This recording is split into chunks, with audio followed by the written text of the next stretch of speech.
Hello everyone, আশা করি তোমরা ভীষণই ভালো আছো। আমিও অনেক অনেক ভালো আছি। আমি শ্রীদাত্রী চলে এলাম আজকে আবারও একটা মিষ্টি ব্লগ নিয়ে। আমি আজকে যাব আমার বাড়ি থেকে একটু দূরে, ওখানে 5 দিন ব্যাপী অনুষ্ঠান ছিল।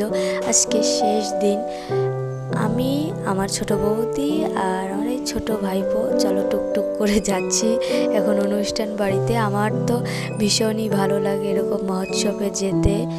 ওখানে মহোৎসব প্লাস বিভিন্ন অনুষ্ঠান ছিল। আজকে শেষ দিন, আজকে রাতে নাকি আবার কবিগান ছিল, কিন্তু কবিগান অতটা দেখা হবে না, বাড়ি চলে আসতে হবে। এই দেখো, এটা হচ্ছে গেট, মেইন গেট। সুন্দর করে বড় বড় করে লেখা রয়েছে মতুয়া ধাম। প্রতি বছরই এই অনুষ্ঠানটি হয়ে থাকে। কত সুন্দর করে সাজানো রয়েছে। তারপর এই সাইডে রয়েছে দোকান, অল্প কটা দোকান উঠেছে। এখানে তোমার অনুষ্ঠানের আয়োজন করা হয়েছে। আর এখানে ওই সাইডে চুলো রয়েছে, ওখানে রান্না হয়েছে, প্লাস ওখানে খাওয়া দাওয়া দেওয়া হয়েছে। এই দেখো কত সুন্দর। আজকে শেষ দিন, যার জন্য কোনো লোকজনই সেরকম নেই, ফাঁকা ফাঁকা লাগছিল। সন্ধ্যার আমি একটু আগে গিয়েছিলাম। এটা হচ্ছে মন্দিরের সামনে, দেখো কত সুন্দর করে সাজিয়েছে, অনেক সুন্দর লাগছে দেখতে। এই দেখো, তারপর বলো তো এখন আমি কোথায় যাব? এখন আমি চলে এলাম এই মন্দিরের সাইডটাতে। এই দেখো সুন্দর ধান ক্ষেত রয়েছে। আমার তো এরকম ক্ষেত দেখতে ভীষণই ভালো লাগে। আমার তো পার্সোনালি গ্রাম খুবই পছন্দ।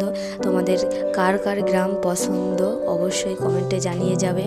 এই দেখো কত সুন্দর লাগছে, সবুজ আর সবুজ, দেখলেই মন জুড়িয়ে যায়। তারপর চলে এলাম এই সাইডটাতে। এই দেখো কত সুন্দর করে একটা ঘাট বাঁধানো রয়েছে, চারি সাইডেই তোমার লাল নিশান দেওয়া রয়েছে, লাল পতাকা।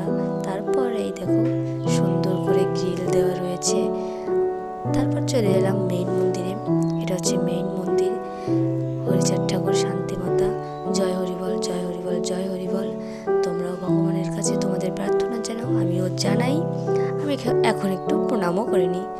চলো, সবাই যেন ভালো থাকে, সুস্থ থাকে। তোমরাও খুব ভালো থাকো, সুস্থ থাকো। তোমাদের সবারই মনোবাঞ্ছা পূর্ণ হোক, এই প্রার্থনাই আমি সবসময় করি আমি হরিচাঁদ ঠাকুর, শান্তিমাতার কাছে। চলো, প্রণাম করে আমি চলে গেলাম একটু খাওয়ার দিকে। একটু খিদে পেয়ে গেছে, সন্ধ্যাবেলা একটু খিদে খিদে পায়। তারপর এই দেখো ঘুগনি নিয়ে নিলাম। তারপর সন্ধ্যা হয়ে গেছে, এখন কবিগানের টাইম। এই ম্যাডামের সঙ্গে দেখা হয়ে গেল। একা একা বাড়ি যাব, বললাম তুইও চ, বাড়ি যাই দুজনে। চলে এলাম।